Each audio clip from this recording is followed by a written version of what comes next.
Nabuhay ang walang hanggan, bago ang lahat ng nilikha. Mundo ng liwanag, sa'yo'n ilog ng buhay, Eden. Jerusalem, ang mga anghel, ang kaharian ng liwanag, ang kalaliman ng kadiliman, ang paghihiwalay ng liwanag at dilim. Ang walang hanggan, bago ang lahat, bago pa nagkaroon ng bituin.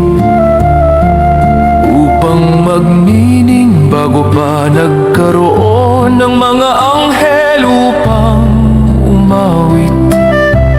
Mayroon ng isang langit, tahanan ng walang hanggan, ng nag-iisang Yahwa, alahaya, perpekto sa karunungan, pag-ibig at kaluwalhatian. Nabuhay ang walang hanggan sa walang katapusan.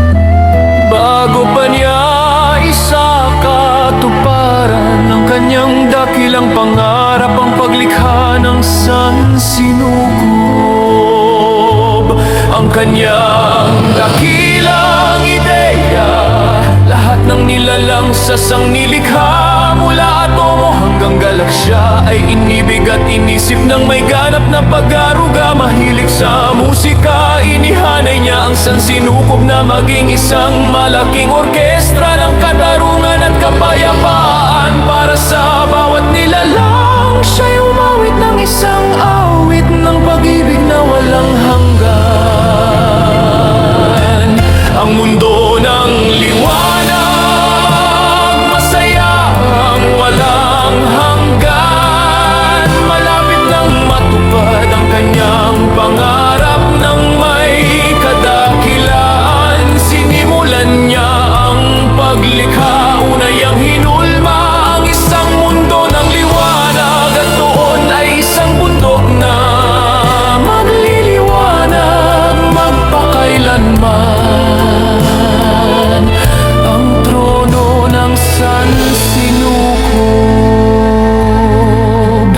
Eden at ang ilog ng buhay. Tinawag niya ang banal na bundok na Zion mula sa trono. Pinalabas niya ang ilog ng buhay, tanda ng buhay na magmumula sa kanya para sa lahat ng nilalang.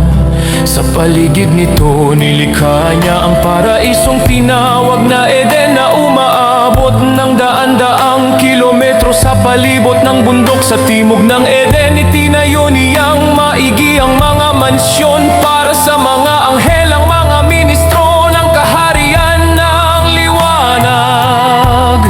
Ang lungsod ng Karilagan, pinalibutan ng Yahwa ang Eden, at mga mansyon ng pader na makinang nahasper, na may malalaking tarangkahang perlas. Nang may kagalakan, tinanggap niya ang kabisera ng kanyang pangarap. Ang lungsod na tulad ng isang nobyang adornado, handa para sa kanyang hari. Jerusalem at ang panganay na anghel, tinawag niya itong Jerusalem, lungsod ng kapayapaan. Malapit nang likhain ng Yahwa ang unang makatuwir, ang nilalang isang anghel na puno ng kaluhalian. Pinalamutian ang kinang ng mga mamahaling bato upang manirahan sa bundok Zion bilang kinatawan ng hari ng mga hari. Paglikha kay Lucifer, ang tagapagdala ng liwanag ng may sukdulang pag-ibig. Hinubog niya ang panganay ng mga anghel, lahat ng karunungan ay inilapat upang ito'y maging perpekto.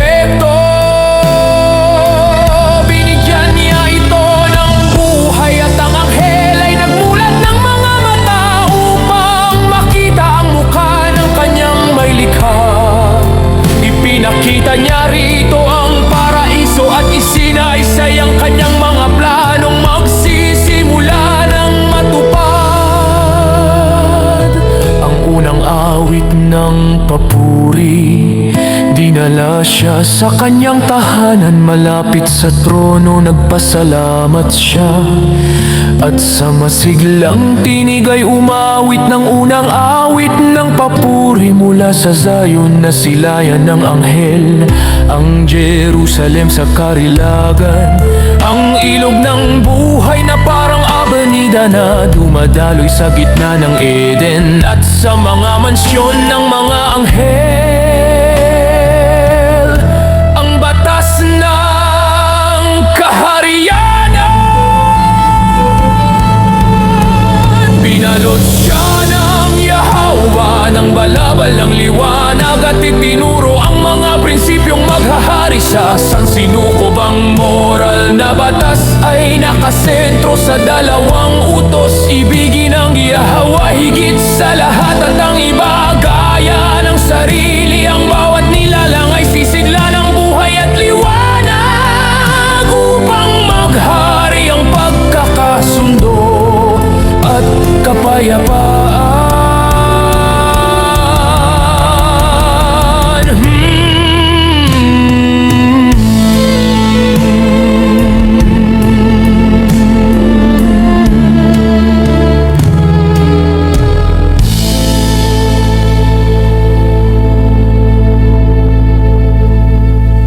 Nabuhay ang walang hanggan bago ang lahat ng nilikha. Mundo ng liwanag, sa'yo'n ilog ng buhay, Eden, Jerusalem. Ang mga anghel, ang kaharian ng liwanag, ang kalaliman ng kadiliman, ang paghihiwalay ng liwanag at dilim.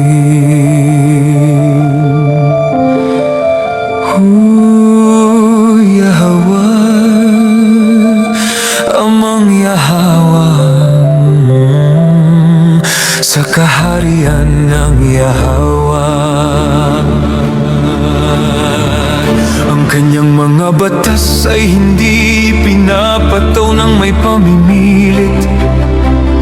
Ang kanyang mga nilalang ay malaya, at ang pagsunod ay dapat galing sa puso bilang pagkilala at pasasalamat sa kahariang puno ng kalayaan. Maaring piliin ang pagsuway, at ang bunga nito ay ang pagkapawi ng mahahalagang puwersa ng buhay. Pero matapos ihayag sa magandang anghel ang mga batas ng kanyang pamahalaan, ipinakatiwala ng walang hanggan sa kanya ang isang misyon ng dakilang karangalan. Siya ang magiging tagapagtanggol ng kautusan, ang magpapakilala nito sa sansinukob na handa ng likhain, sa pusong nag-aalab ng pag-ibig. Sa Abay Yahweh at sa lahat, nararapat siya maging huwaran ng kasagdalan. Si Lucifer, tagapagdala ng liwanag,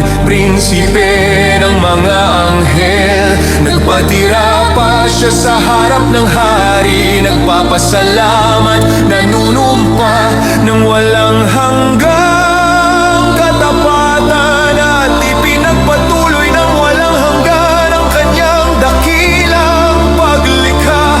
Inilalabas ang hindi mabilang na hukbo ng mga anghel, ang mga ministro ng kaharian ng liwanag. Ang banal na lungsod ay tahanan ng mga nagninilay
Sa bawat hakbang ay naghahayag ng mga hiwaga ng kaharian, ay nanahimik sa harap ng kadilimang iyon.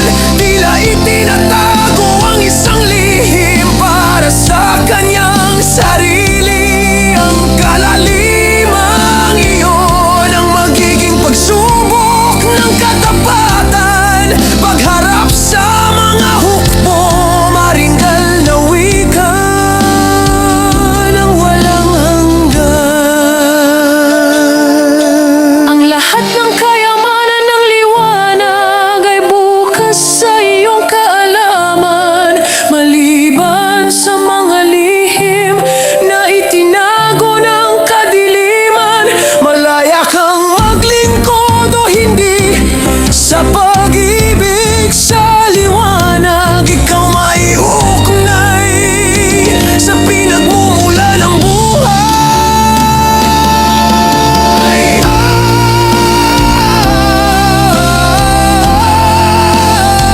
Sa kanyang mga salita, ginawa ng abay-ahawa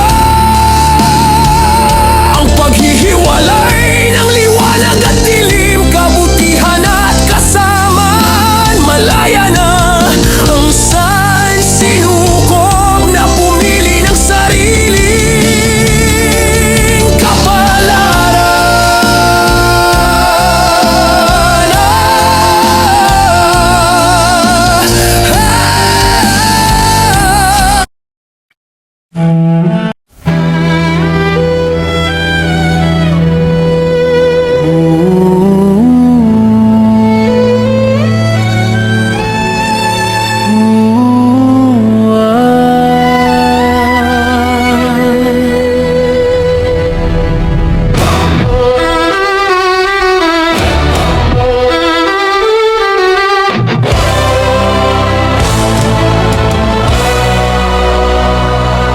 From the book of Melchizedek, sulat ni Iba, walang hanggang pagkakaisa, isang walang hanggang kapayapaanan. Ang sinukob ay sumigla, pag-ibig ang pagkainggit na nagbubuklod sa lahat ng nilikha. Ang bawat nilalang may buhay na lumalago, sa kayamanang banal sila'y patuloy na tumutuklas. Daluyan sila ng liwanag at pag-ibig ng Ama, habang dumadaloy sa kanilang buhay na walang wakas. Sa Jerusalem, ang mga ministro'y nagtitipon sa harap ng hari, handang sundin ang kanyang layon. Sa pamamagitan ni Lucifer, inilalantad ang pahayag, at ito'y pinapasa sa sansinukob na masigla't masayahin. Sa mga pangunahing planeta, sila'y naglalakbay, mga anghel na puno ng liwanag, sa malalaking pulong nagpupulong. Si Lucifer, perpekto, taglay ang virtud at karunungan. Sa kanyang tinig ang lahat ay napupuno ng paghanga. Walang ibang anghel ang nakapahayag ng hiwaga ng pag-ibig ng walang hanggan. Ang sansinukob kumakain mula sa buhay ay naging walang hanggang kaharian ng kapayapaan. Ang pagsunod sa batas, ang saligan ng kasiyahan. Walang nilalang ang nangahas lumayo sa may lalang, ngunit isang lihim na hangarin ang sumaling sa puso ng pinakamalapit sa walang hanggan. Si Lucifer, tagapagdala ng liwanag, ay unti-unting hinihila ng kadiliman. Ang hari ng sansinukob na nakakakita ng lahat ay malungkot na minamasdan ang paglayo ang nagbukas ng pinto. Ang kalaliman ay kanyang sinusuri ng palihim. Bakit hindi ko maunawaan ang hiwagang ito? Tanong niya habang lumalapit sa landas ng dilim. Pagbalik niya sa tono, siya'y nagpatira pa. Ama, ipagkaloob po ninyo ang hiwaga ng kadiliman. Ngunit ang walang hanggan ay nagsabi ng may lungkot, anak ko, nilikha ka para sa liwanag at iyon ang buhay. Nang tumangging magsalita ang may lalang, nagpasya siyang hanapin ang misteryo ng mag-isa. At sa sandaling iyon, isang mansang napakaliit ay tumama sa kanyang puso at ang sansinukob ay nanginig. Tanging alahaya, Yahawa ang nakaalam ng unos sa puso ng anghel na para sa liwanag nilalang. Isang pakikipaglaban ng naganap sa kanyang kalooban. Pag-ibig ng Ama laban sa tawag ng kadiliman. May pagsisisi siyang minsang ibinabalik, ngunit nahuhulog muli sa masamang pagnanais. Ang amang nagmamahal ay umaasang siya'y babalik, ngunit ang pagnanasang malaman ang dilim ay lalong tumitindi.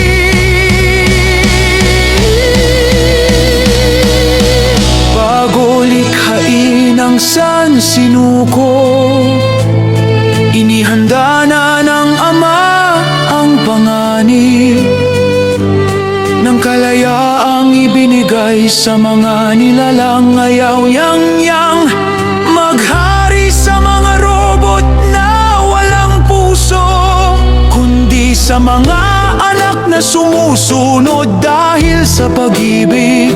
Kaya ang kalayaang ito, bagamat mapanganib, ay ipinagkaloob ng may habag at karunungan. At si Lucifer, bagamat nag-aaral ng dilim, ay hindi pa noon nagbabalak talikuran ng liwanag. Pilit niyang pinaghalo ang liwanag at kadiliman, mga bagay na hindi kailanman nagkakasundo. At sa kanyang pagmamataas, lumitaw ang teryang bago, isang mapalinlang na pilosopiya para sa buong sansinuko. Tinawag niya itong agham ng mabuti at masama, na tila mas mataas sa pamahalaan ng walang hanggan. Sa kanyang mata, ito'y marangal at puno ng lohika. Bagamat ang kaharian ng Ama ay nagpapahintulot lamang sa pag-alam ng mabuti.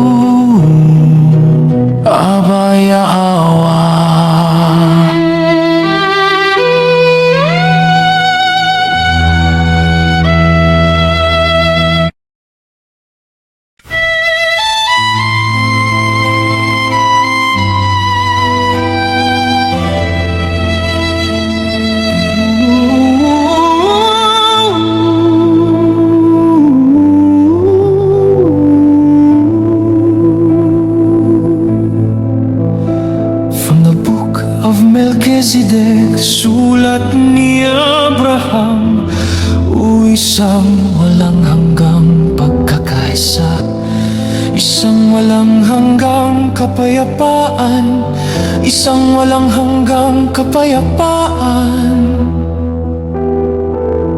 Mga pagpupulong ng anghel sa mga planeta, ang mga banal na batas, pundasyon ng kaligayahan. Si Lucifer naakit sa kalaliman, ang regalong malayang pagpapasya, ang terya ng mabuti at masama, pagkakanulo, kalungkutan ng Ama, paglikha ng planetang Earth, sa kanila ang buhay na walang wakas.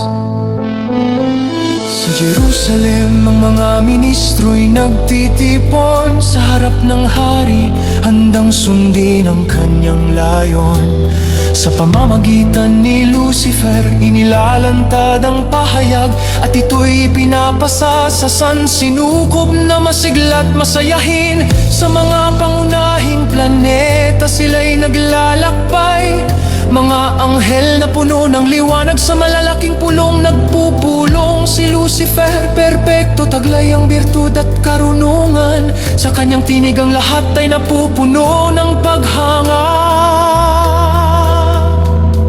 Walang ibang anghel ang nakapagayag ng hiwaga ng pag-ibig, nang walang hanggan ang sansinukob. Kumakain mula sa buhay, ay naging walang hanggang kaharian ng kapayapaan, ng pagsunod sa batas, ang saligan ng kasiyahan. Walang nilalang ang nangahas lumayo sa may lalang, ngunit isang lihim na hangarin ang sumaling sa puso ng pinakamalapit sa walang hanggan. Si Lucifer, tagapagdala ng liwanag, ay unti-unting hinihila ng kadiliman. Ang hari ng sansinukob na nakakakita ng lahat, ay malungkot na minamasdan ang paglayo niya sa kabutihan. Maliit lamang na pag-usisi ang nagbukas ng pinto, ang kalaliman ay kanyang sinusuri ng palihim. Bakit hindi ko maunawaan ng hiwagang ito?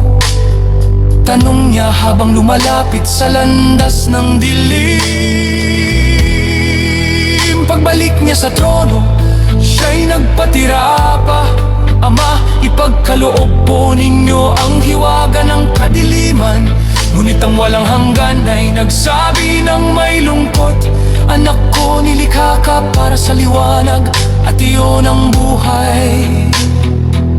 Nang tumangging magsalita, may lalang nagpasya siyang hanapin ang misteryo ng mag-isa. At sa sandalin iyon, isang mansang napakaliit ay tumama sa kanyang puso, at ang sansinukob ay nanginig.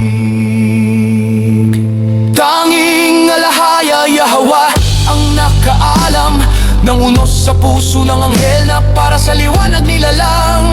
Isang pakikipaglaban ang naganap sa kanyang kalooban, pag-ibig ng Ama laban sa tawag ng kadiliman. May pagsisisi siyang minsang ibinabalik, ngunit nahuhulog muli sa masamang pagnanais. Ang amang nagmamahal ay umaasang siya'y babalik, ngunit ang pagnanasang malaman ng dilim ay lalong tumitindi. Bago likhain ang sansinukob, inihanda na ng Ama ang panganib ng kalayaang ibinigay sa mga nilalang. Ayaw niyang maghari sa mga robot na walang puso, kundi sa mga anak na sumusunod dahil sa pag-ibig.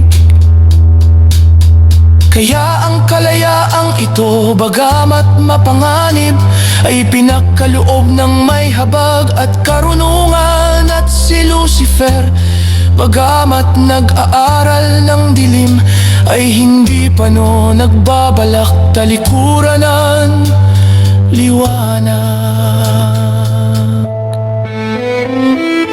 Pilit niyang pinaghalo ang liwanag at kadiliman, mga bagay na hindi kailanman nagkakasundo. At sa kanyang pagmamataas lumitaw ang teryang bago, isang mapanlinlang na pilosopya para sa buong sansinuko. Tinawag niya itong agham ng mabuti at masama, na tila mas mataas sa pamahalaan ng walang hanggan sa kanyang mata. Ito'y marangal at puno ng lohika, bagamat ang kaharian ng Ama ay nagpapahintulot lamang sa pag-alam ng mabuti.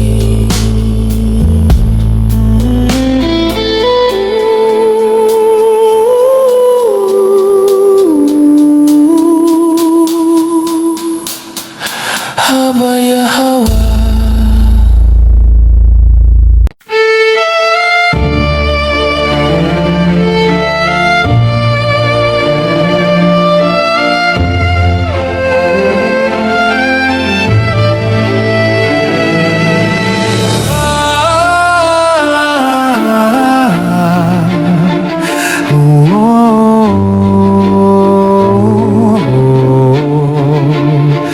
Sa bagong sistema, magkakaroon ng balanse sa pagitan ng mabuti at masama, pag-ibig at kasakiman, liwanag at kadiliman. Sa panahong hinog na ang agham ng mabuti at masama, sa kanyang isipan alam ni Lucifer kung paano ito itatago sa harap ng sansinuko.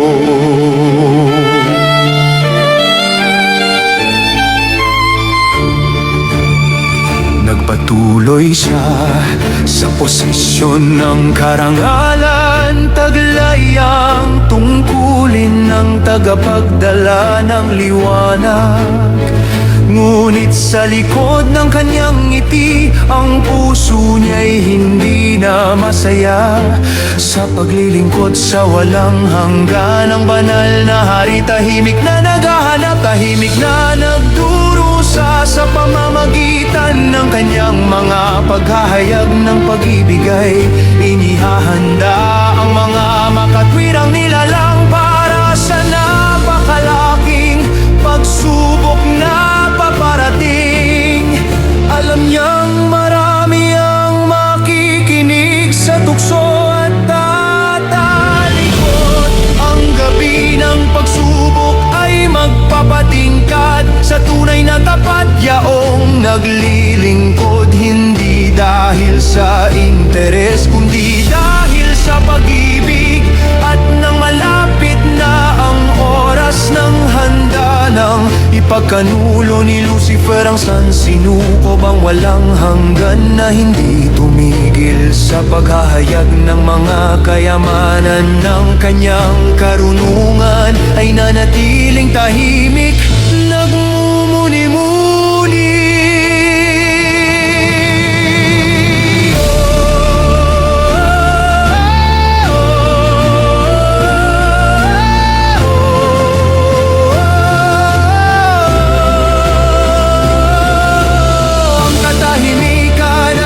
Balik ng alaala ng unang paglalakbay, sideral sa puso ng mga hukbo, nang matapos ipakita sa kanila ang mga kayamanan ng kaharian ng liwanag. Ang alahaya Yahwa ay tumahimik sa harap ng kalaliman. Naalala nila ang kanyang mga salita, ang lahat ng kayamanan ng liwanag ay bubukas sa inyong kaalaman. Maliban sa mga lihim na itinatapos binago ng kadiliman. Kayo ay malayang maglingkod sa akin o hindi sa pag-ibig sa liwanag. Kayo ay maiuugnay sa pinagmumula ng buhay. Si Lucifer na nagsimulang magnasa sa trono ng alahaya ay nagtanong sa dahilan ng katahimikang iyon.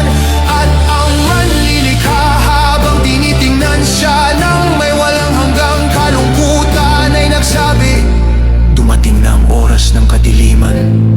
Malaya kang isagawa ang iyong mga layunin. Nang dumating ang sandali para ipalaganap ang kanyang terya, tinawag ni Lucifer ang mga anghel para sa isang dakilang pagpupulong. Ang mga hukbo sabik na malaman ang kahulugan ng katahimikan ng Ama ay naupo sa piling ng napakagandang anghel na lagi nilang tagapagdala ng mga kayamanan ng liwanag.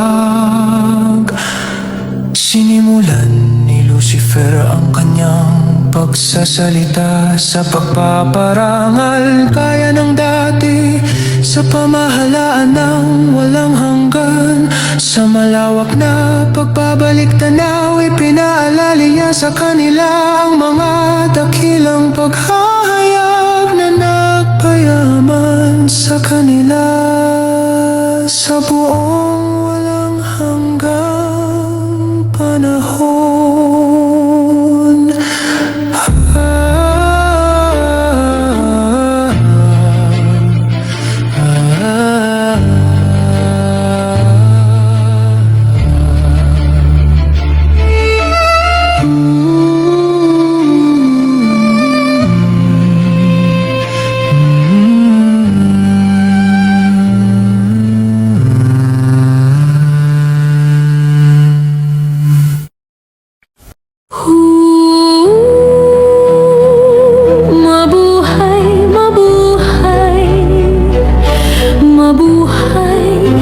The city of Jerusalem.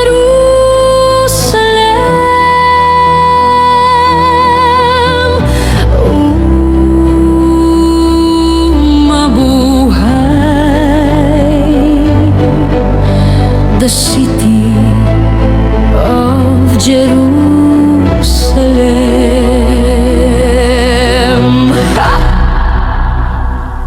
Si Lucifer na naglaan ng kanyang buhay sa pag-aaral ng mga hiwaga ng liwanag ay unti-unting naaakit sa kadiliman ng hari ng sansinukob na sa mga mata ay walang may tatago, ay malungkot na minamasdan ng kanyang mga hakbang sa pababang landas na patungo sa kamatayan. Sa simula, isang maliit na pag-usisa ang nagtulak kay Lucifer na lapitan ang malalim na kalalimang iyon. Habang tinitingnan ito, sinimulan niyang siya sa tinang dahilan kung bakit hindi niya maunawaan ang kanyang misteryo.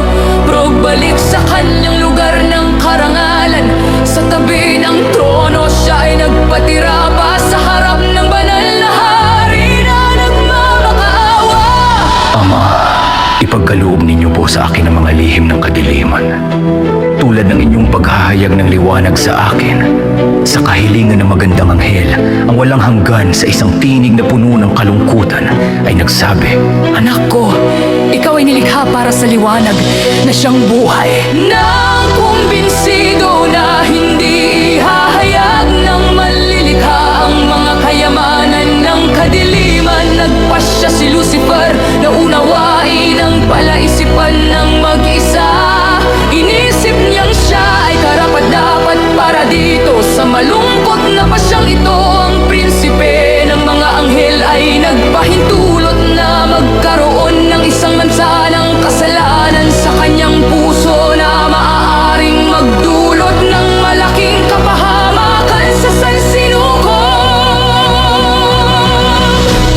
alahaya, Yahweh lamang ang nakakaalam sa nangyayari sa puso ni Lucifer. Ang anghel na nilikha upang maging tagapagdala ng liwanag ay humihiwalay na sa kanyang mga pag-iisip sa mabuting manlilikha na sa pagtatangkang pigilan ng kapahamakan ay nagmamakaawa na manatili sa kanyang tabi. Isang napakalaking labanan ang nagsimula sa kanyang kalooban. Ang pagnanasang maunawaan ng kahulugan ng kadiliman ay napakalaki. Ngunit ang mga pakiusap ng maibiging amang iyon na ayaw niyang mawala ay pumapasakit sa kanya nang makita ang pagdurusa na dulot ng kanyang saloobin sa manlilikha. Kung minsan ang nagpapakita siya ng pagsisisi, ngunit nahuhulog muli.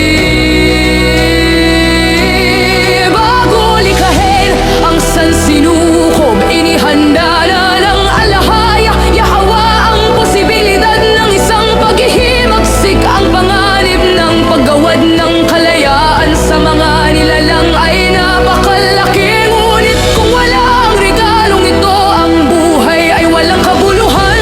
Ayaw nang walang hanggan na maghari sa mga robot na nakaprogram na gawin lamang ang kaniyang kalooban. Nais niyang ang pagsunod ay resulta ng pagkilala at pag-ibig, kaya nagpa siyang tanggapin ang malaking panganib. Bagamat patuloy na nagsaliksik sa kahulugan ng kadiliman, hindi binalak ni Lucifer na talikuran ang liwanag.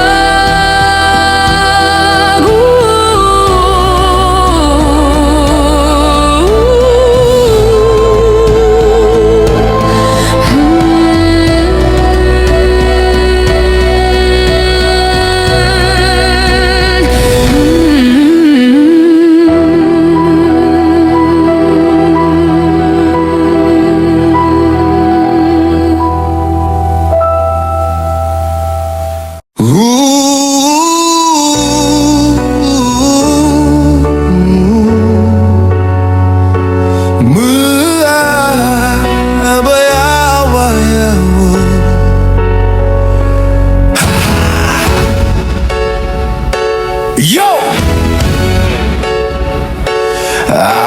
Jerusalem, pilit niyang pinagsasama ang mga bahaging sa walang hanggang kaharian ay magkahiwalay na umiiral. At sa wakas, taglay ang pagmamataas, nakabuo siya ng isang mapanlinlang na terya, isang sistemang nais niyang ihayag sa sansinuko bilang bagong pamahalaan na mas mataas pa kaysa pamahalaan ng walang hanggan. Tinawag niyang teryang iyon ang agam ng mabuti at masama, nakabalang ka sa lohika. Ang agham na ito ay tila kaakit-akit kay Lucifer, parang nagbubukas ng mas mataas na kahulugan ng buhay kaysa sa iniaalok ng manlilikha na sa kanyang kaharian ay nagpapahintulot lamang ng pag-alam sa mabuti. Sa bagong sistemang kanyang nilikha, magkakaroon daw ng balanse sa pagitan ng mabuti at masama, pag-ibig at kasakiman, liwanag at kadiliman. At habang hinuhubog ng tiryang iyon ang kanyang pag-iisip, alam ni Lucifer kung paano ito itinatago sa harap ng sansinukob. Nagpatuloy siya sa posisyon ng karangalan, tinutupad ang tungkulin ng tagapagdala ng liwanag. Ngunit gaano man siya magkunwari, hindi na makabuna ang kagalakan ng kanyang mukha sa paglilingkod sa walang hanggan. Ang banal na hari tahimik na nagdurusang naghahanap sa pamamagitan ng kanyang mga paghahayag ng pag-ibig ay ihahanda ang mga makatuwirang nilalang para sa malaking pagsubok na paparating. Alam niyang marami ang makikinig sa tukso at tatalikod. Ang gabi ng pagsubok ay magpapatingkad sa tunay na tapat. Yaong naglilingkod sa manlilikha, hindi dahil sa interes, kundi dahil sa pag-ibig at nang malapit na ang oras ng pagsubok. Nang handa ng ipagkanulo ni Lucifer ang sansinuko, ang walang hanggan na hindi tumigil magpahayag ng kayamanan ng kanyang karunungan, ay nanatiling tahimik, nagmumuni-muni. Ang katahimikan ay nagbalik ng alaala ng unang paglalakbay sideral sa puso ng mga hukbo, nang matapos ipakita sa kanila ang mga kayamanan ng kaharian ng liwanag. Ang alahaya Yahweh ay tumahimik sa harap ng kalaliman, at naalala nila ang kanyang mga salita. Ang lahat ng kayamanan ng liwanag ay ibubukas sa inyong kaalaman, maliban sa mga lihim na itinago ng kadiliman. Kayo ay malayang maglingkod sa akin o hindi. Sa pag-ibig sa liwanag, kayo ay maiugnay sa pinagmumula ng buhay. Si Lucifer na nagsimula ng magnasa sa trono ng alahaya ay nagtanong tungkol sa dahilan ng kanyang katahimikan. At ang malilikha habang tinitingnan siya ng may walang hanggang kalungkutan ay nagsabi, dumating na ang oras ng kadiliman, malaya kang isagawa ang iyong mga layunin.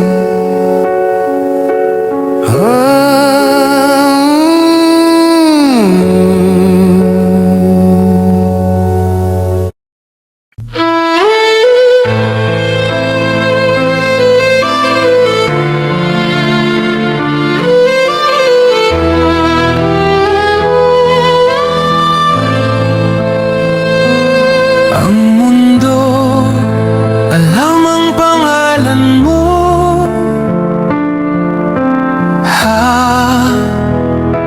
Amang Yahweh, ang banal na hari, banal na hari, Aba Yahweh, hari ng lahat, hari ng sansinuko, hari ng lahat ng nilalang.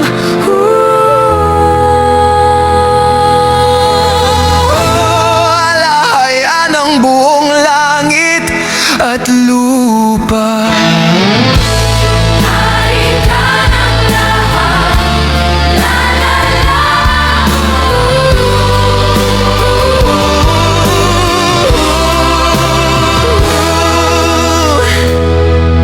Ang banal na katahimikan ng kanyang iniharap, hudyat na ang sansinukob ay umabot. Sa kaganapan ng kaalamang mula sa liwanag, Tahimik binuksan ng walang hanggan ang daan. sa mga hiwagang di pa napapangarap, mga hiwagang itinago hanggang ngayon sa labas ng hangganan ng kanyang pamahalaan. Nagulat ang mga hukbo nang malaman ang karanasan ni Lucifer sa kadiliman. Sa galing ng kanyang pagsasalita ay sinalaysay niya ang angham ng mabuti at masama. Itinuturo ito na daan daw patungo sa mas dakilang pagtupad. Ang epekto ng kanyang salita ay lumaganap sa buong sansinukob. Mainit mapagpasya, sumasabog.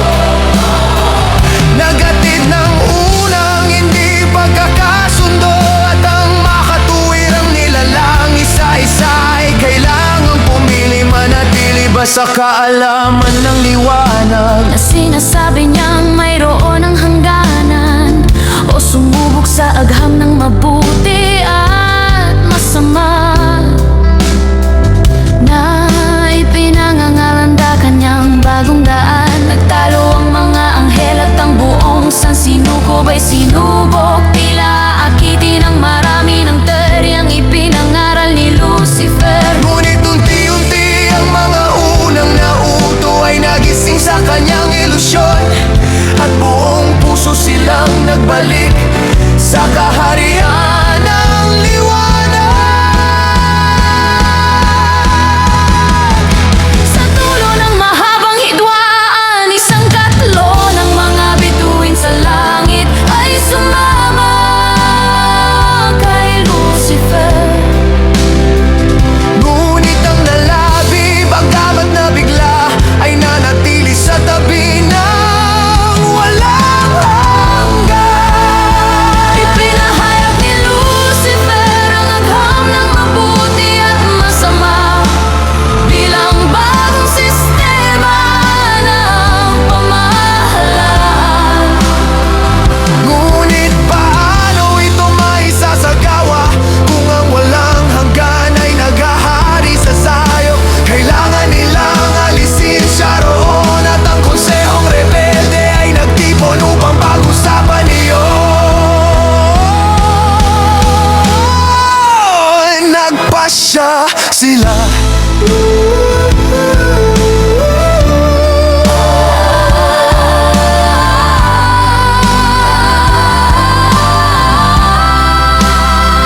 hilingin ang trono sa takdang panahon upang may pakita ang bisa ng kanilang bagong pamahalaan. Kung aprubahan ng sansinukob, itatatag nila magpakailanman. Kung hindi, ang kapangyarihan ay babalik sa manlilikha.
Kaya si Lucifer kasama ang kanyang hukbo lumapit ng may kapalaluan sa nagdurusang ama, dala ang kahilingan, ang walang hanggan. Hindi ambisyoso, nais lamang ang kabutihan para sa lahat niyang nilalang. Kung ang agham ng mabuti at masama ay tunay na magdudulot ng kabutihan, hindi siya tututol, isusuko niya ang trono sa mga tagapagtanggol nito.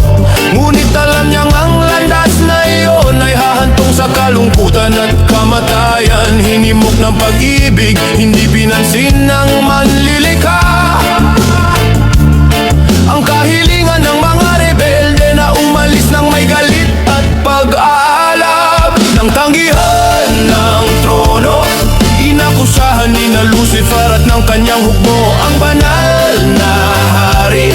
Tira niya raw ang kanyang pamahalaan ng pananatili niya sa trono. Kanilang idinaing ay tanda raw ng kawalan ng katarungan. Kung ipinakaloob niya ang kalayaang pumili, bakit pipigilan ngayon ang pagpapatupad ng mas mataas na sistema na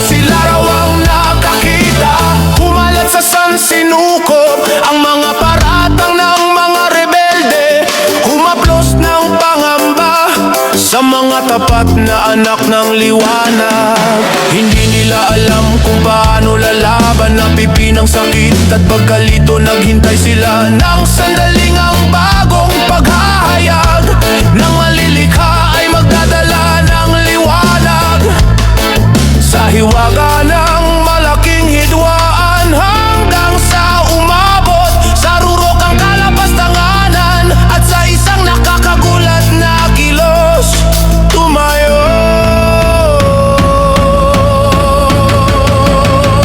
ang walang hanggan, iniwan ang kanyang trono. Tumahimik ang mga rebelde sa pag-asang sila'y magtatagumpay. At ang mga sakop ng liwanag ay nabalot ng takot.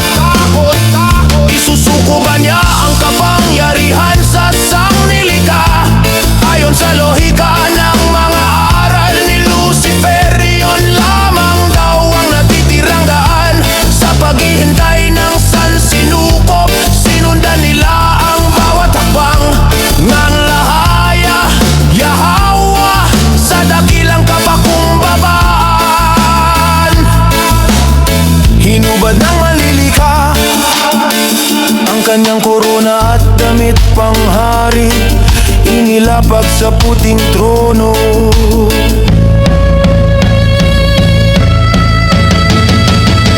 Sa kanyang mukha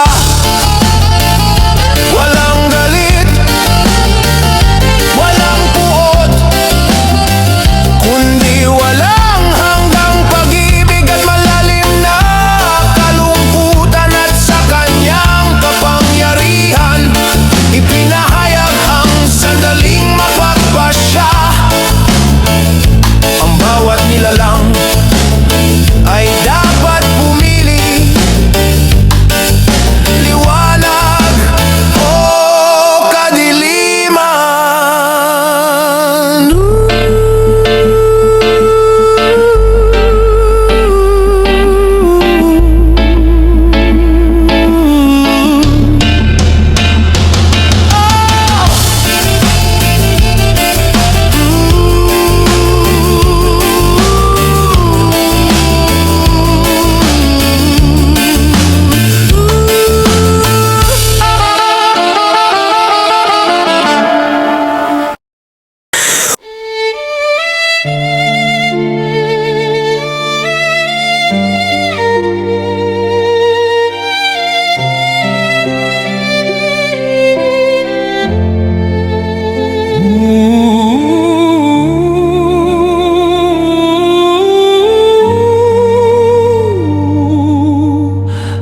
Abayawa, abayawa, abayawa. Ang pader ng sansinukob hindi magigiba, hindi magigiba, di magigibayo.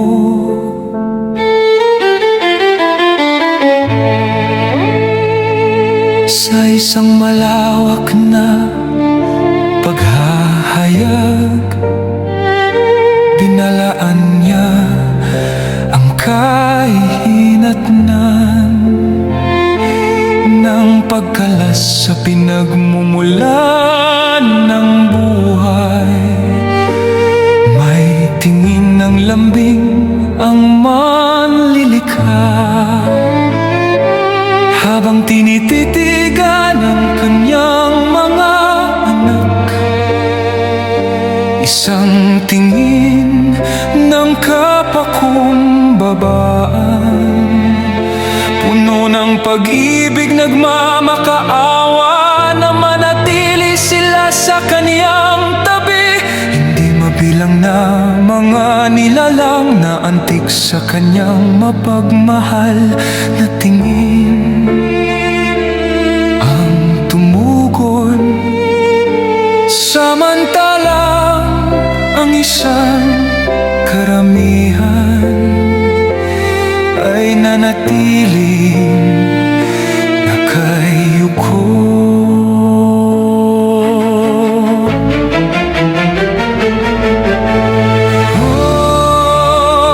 Sina Lucifer at ang kanyang mga tagasunod ay alam ang bigat ng sandaling iyon. Maaari pa nilang bawiin ang kanilang mga plano at isuko ang kanilang pagsuway sa banal na amang palaging nagmamahal sa kanila, habang ang mga nakayuko ay sinusukat ang pangwakas na desisyon. Narinig ni na Lucifer at ng kanyang pangkat ang awit ng mga tumayo sa tabi ng walang hanggan bilang pagpupugay at pasasalamat. Ang huling labanan ay nasa puso ng mga taksil na nanginginig, na sumubok pang umurong, ngunit ang alaala ng banal na kilos, ang paghubad ng korona ay nagbigay sa kanila ng katiyakan na ang pamahalaan ay mapapasa kanila nang makita nilang ang trono ay nanatiling walang laman. Sina Lucifer at ang kanyang hukbo na napasa ilalim sa kasakiman ay tuluyang nakipagkalas sa malilikha. Nang masaksihan niyang isang katlo ng kanyang sakop ang dumaan sa mga dibisyon ng walang hanggang paghihiwalay, pinalabas ng alahaya, yahawa ang matagal ng kirot na pumipintig sa kanyang puso, at siya'y yumukod sa hindi maaliw na pag-iyak habang minamasdan ang kanyang suwail na mga anak. Itinaas niya ang kanyang tinig sa isang masakit na panahoy. Aking mga anak, aking mga anak, hindi na kita maaring tawaging ganyan. Gaano ko kayo ninanais na muli na sa aking mga bisig. Naaalala ko nang hubugin ko kayo ng may pag-ibig. Sumibol kayong masaya at perpekto sa mga himig ng pag-asa ng walang hanggang pagkakaisa. Nabuhay ako para sa inyo, tinakpan ko kayo ng kaluwalhatian at kapangyarihan. Kayo ang aking kagalakan. Bakit nagbago ng ganyan ang inyong mga puso? Ano ba kaya ang maaari kong gawin upang manatili kayo sa akin? Ngayon ang aking kaluluwa ay dumudugo sa sakit ng walang hanggang paghihiwalay. Paano ko haharapin ang mga lugar na ngayoy walang laman, kung saan maraming ulit umaawit ang tinig ninyo ng masayang hosana? Ngayong ang alaala ay may halong pikati na hindi na mapubura. Walang hanggang pananabik ang sumasakop sa aking pagkatao, at alam kong ito'y mananatili magpagkailanman. Ngayon ang aking puso ay napasag at napali. Magdadala ako ng mga peklat magpagkailanman. Matapos ipahayag ang lubhang masakit na panahoy, ang walang hanggan ay tumugon kay Lucifer, ang sanhi ng lahat ng kasamaan na nagsasabi, ikaw ay tumanggap ng pangalan ng karangalan nang ikaw ay likhain. Ngayon ay hindi ka na tatawaging Lucifer, kundi Satanas, ang kaaway ng manlilikha at ng kanyang mga batas. At matapos ipagtangis ang pagbagsak ng mga rebelde, ang walang hanggan Sa mabagal na mga hakbang ay umalis sa halaman ng Eden, ang lugar ng universal na trono.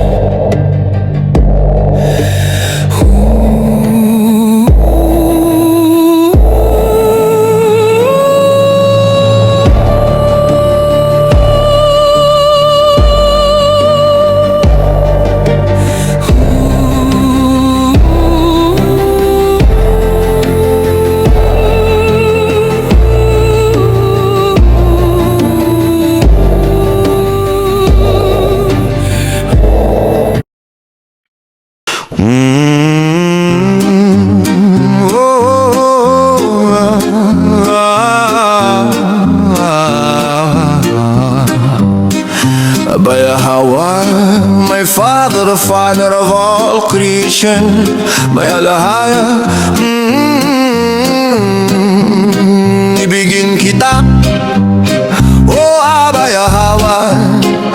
Aking kalakasan si Abayahawa, ang aking bato, aking kuta at aking tagapagligtas. Ang aking Abayahawa, aking lakas, sa kanya ako nagtitiwala, aking panangga, sungay ng aking kaligtasan at aking matayog na mo.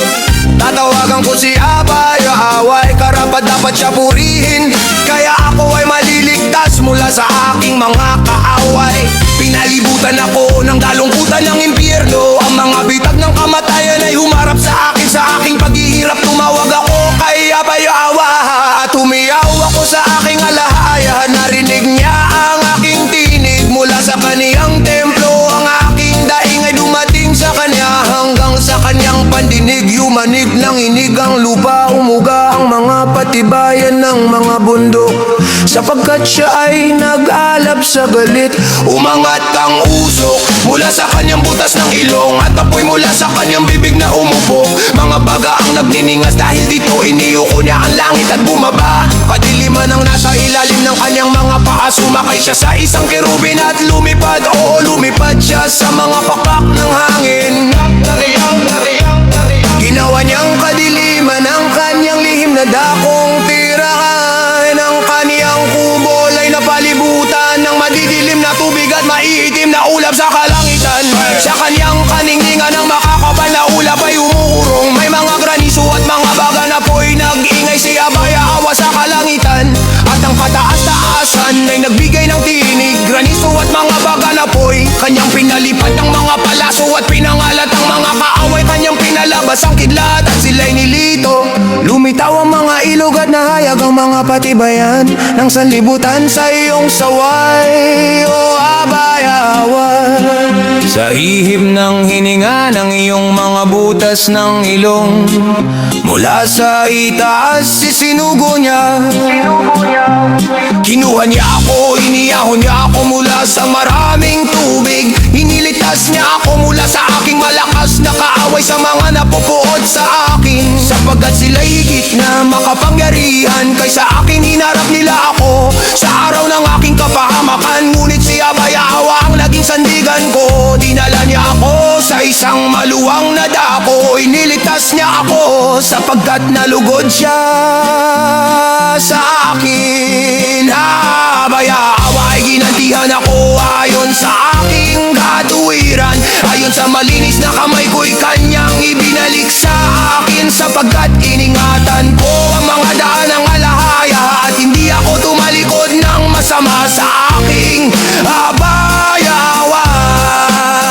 Nasa harapan ko ang lahat ng kaniyang mga hatol at hindi ko itinakwil ang kaniyang mga tuntunin. Ako'y naging matuwid sa harap niya at iningatan ko ang aking sarili mula sa kasamaan, kaya ginantihan ako ni Abayahawa ayon sa aking katuwiran, ayon sa kalinisan ng aking mga kamay. Sa kanyang paningin, sa mahabagin nagpapakita kang mahabagin, sa matuwid nagpapakita kang matuwid, sa malinis nagpapakita kang baluktot.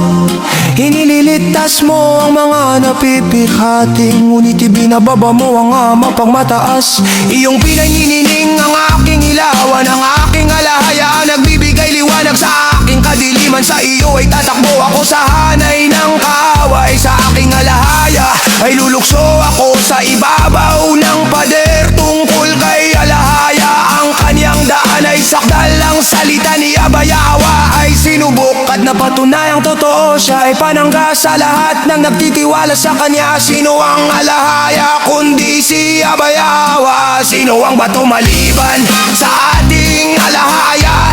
Si alahaya ang nagbibigay sa akin ng lakas at ginagawang sakdal ang aking daan.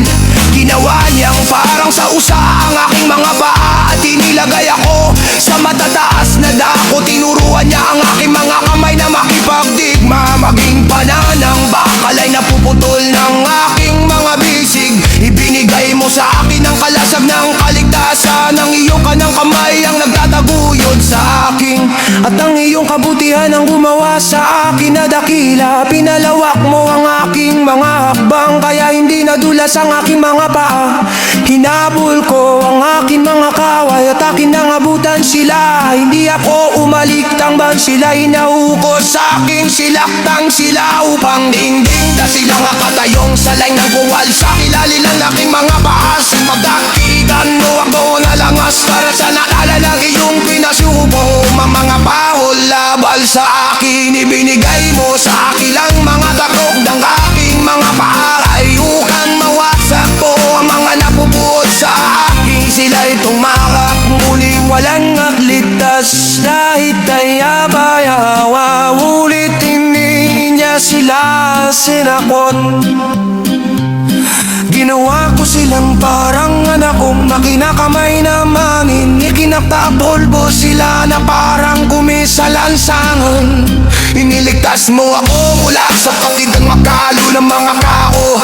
Ginawa mo akong pinulo ng mga apalsay. Ang mga gamli di na ilalay makilipot sa akin. Sa unang maray mo pilabo sila'y sukusulod.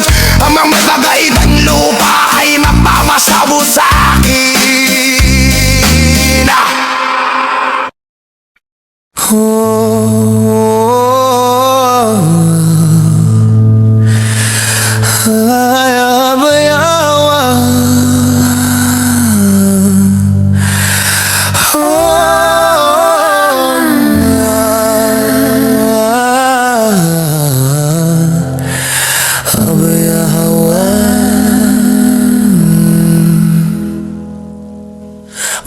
Ikaw ang aking alahaya,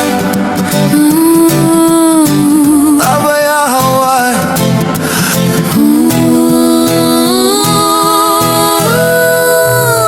At si Moises at ang mga Israelita ay umawit ng awit na ito sa Ama. Abayawa, umawit sa Abayawa.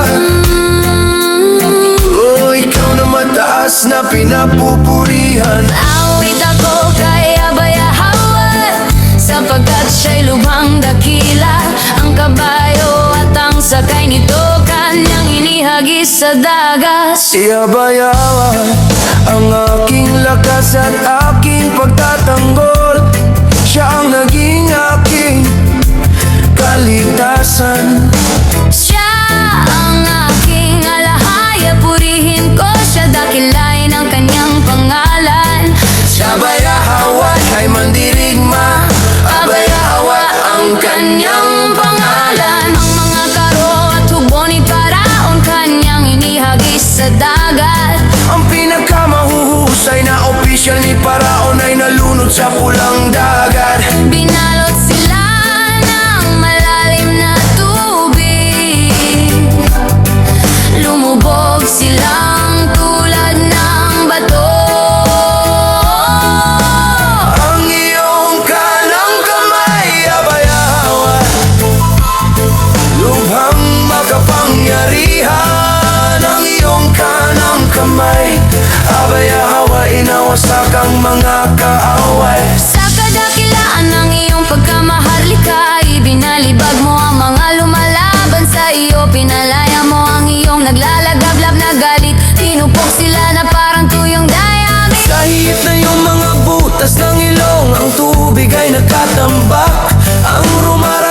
alon ay tumayong parang pader at ang kalaliman ay tumigas sa dagat. Nagyabang ang kaaway, hahabulin ko sila, abutan ko sila, hahatian ko ang samsam. Huhugutin ko ang aking tabak. Ang aking kamay ang wawasak sa kanila, ngunit humihip ka at tinakpan sila ng dagat. Lumulubog sila tulad ng tingga. Sino sa mga Diyos ang katulad mo, abaya hawas? Sino ang tulad mo, dakila sa kabalan, kahanga-hanga sa kaluwalhatian? Gumagawa ng mga kababalaghan. Inunat mo ang iyong kanang kamay at nilamon ng lupa ang iyong mga kaaway. Sa iyong tapat na pag-ibig ay pinangungunahan mo ang bayan mong tinubos. At sa iyong lakas ay nakay mo sila. Patungo sa iyong banal na tahanan. Maririnig ito ng mga bansa at nanginginig sila sa sakmali ng takot ang Filistia. Ang mga pinuno ng Edom ay matataranta. Ang mga pinuno ng Moab ay mga ngato. Ang sambayanan ng Kanaan ay matutunaw sa takot. Dahil sa kapangyarihan ng iyong bisig, Dala ko sa kanila ang sinda. mananatili silang parang bato hanggang makaraan ang iyong bayan na bayaawa. Hanggang makaraan ang bayang iyong tinubos. Dadalhin mo sila at itatanim sa bundok ng iyong mana, ang lugar na bayaawa na ginawa mong tahanan, ang santuaryong itinayo ng iyong mga kamay. Si Abaya Awad Ang naghahari magpakailanman. nang pumasok sa dagat ang mga kabayo, mga karo at mga kawal ni Parao. Ibinalik ni Abaya-awa ang tubig ng dagat sa kanila. Sa toyong lupa sa gitna ng Si dagat. Miriam na propetisa, kapatid ni Aaron, ay kumuha ng pandayo. At ang lahat ng kababaihan ay sumunod sa kanya. Na may pandayog at sayawan. Umawit kayo kay Abaya Awa, sapagkat siya'y lubhang dakila. Ang kabayo at ang sakay nito Kaniyang inihagis sa dagat.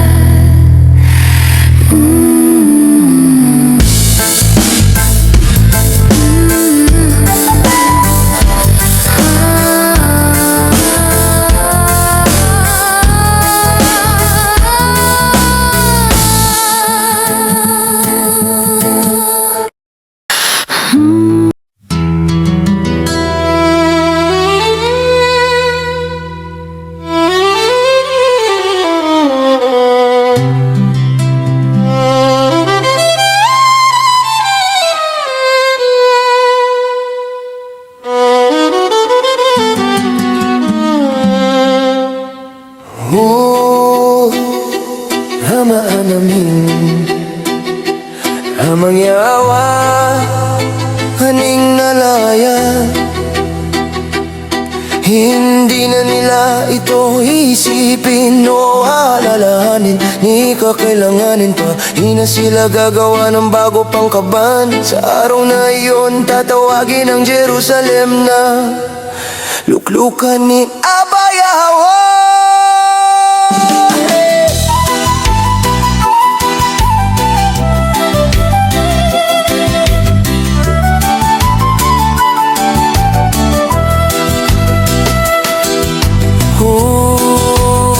Ang tinig ni Awa, sinabi ni Awa,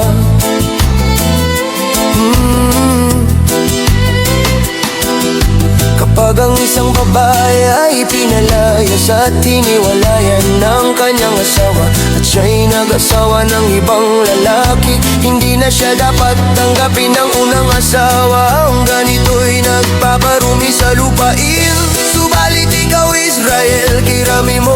sinasama.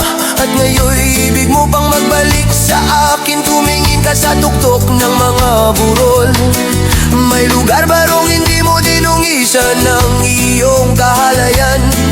Para kang babaeng nagbebenta ng sarili, naghihintay ng manliligaw sa tabi ng daan. Tulad mo yara mong naghihintay ng biktima sa ilang, dahil sa mahalay mong pamumuhay na dungisan ng lupain. Para kang babaeng bayaran, wala ka ng kahihiyan.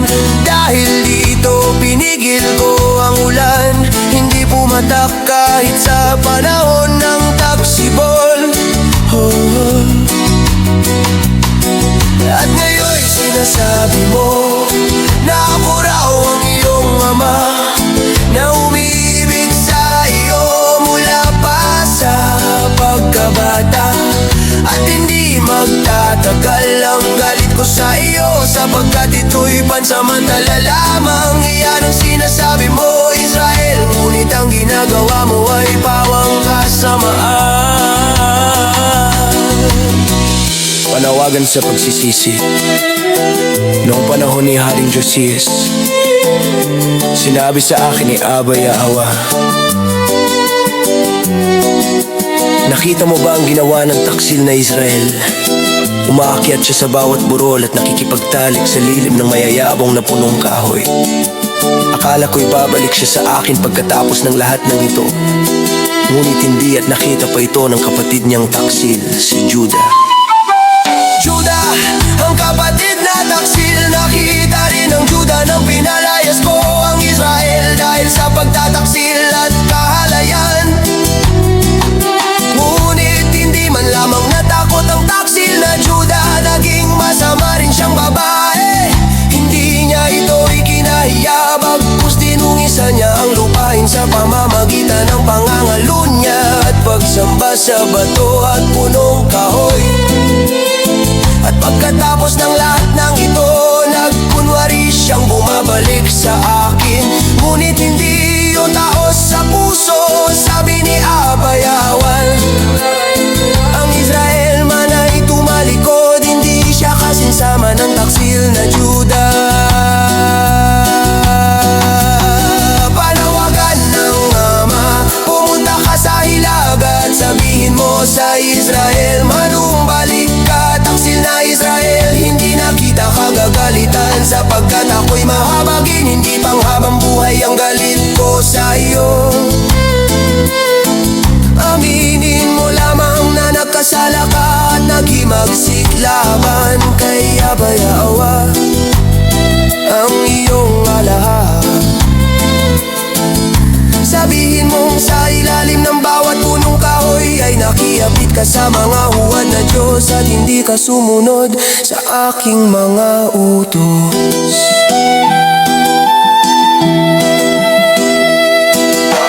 Tawag ng pagbabalik, magbalik kayo sa akin, kayong mga taksil na anak, sapagkat ako ang inyong alahaya. Sabi ni Aba Yahwa, kukuha ako sa inyo ng isa, sa bawat bayan dalawa, sa bawat angkan, at ibabalik ko kayo sa bundok ng Zion. Bibigyan ko kayo ng mga pinunong sumusunod sa akin, mga pinunong may katalinuhan at pagkaunawa. Ang panibagong panahon, at kapag dumami na kayo sa lupaing iyon, hindi na muling pag-uusapan ng kaban ng tipan ni Aba Yahwa. Hindi na nila ito iisipin o aalalahanin, ikakailanganin pa. Hindi na sila gagawa ng bago pang kaban. Sa araw na iyon, tatawagin ang Jerusalem na luklukan ni Aba Yahwa. Lahat ng bansa'y magtitipon doon upang sambahin ako. Hindi na nila gagawin ang mga kasamaan na inaasam-asam nila noon.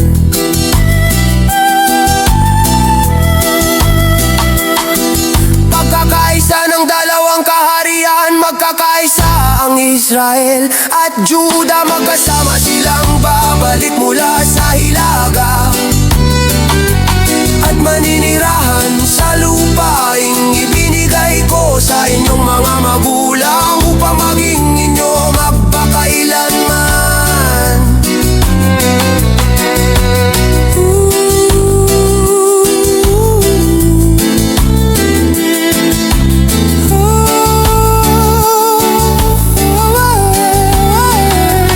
Amang iyawa, may alahayan.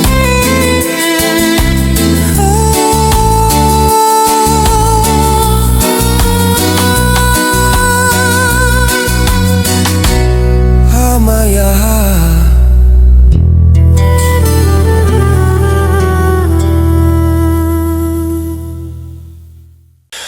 Oh, oh, oh,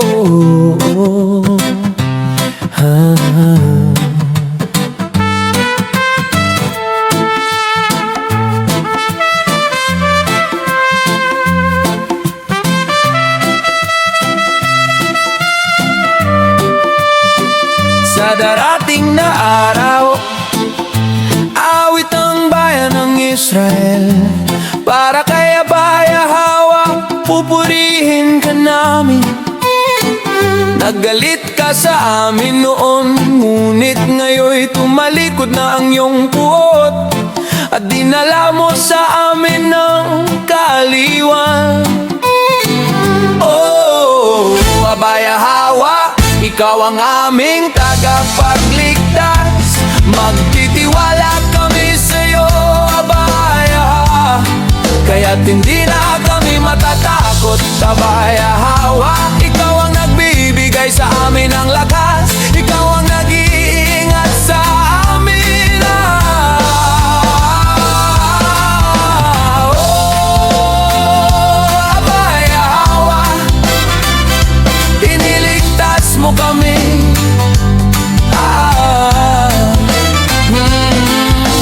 Bayan ng Israel, ililitas kayo ni Abaya Hawa na magdadala ng kagalakan gaya ng tubig na hinuugot mula sa bukal.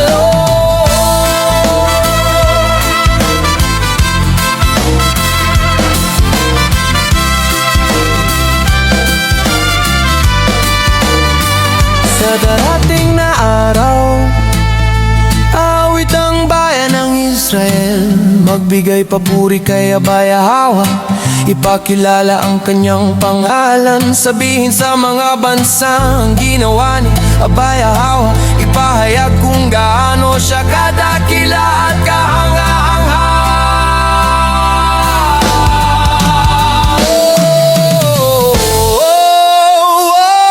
Abaya Hawa, umawit ka Israel, kay Abaya Hawa, sapagkat gumawa siya ng mga dakilang bagay. Ihayag ninyo ito sa buong mundo.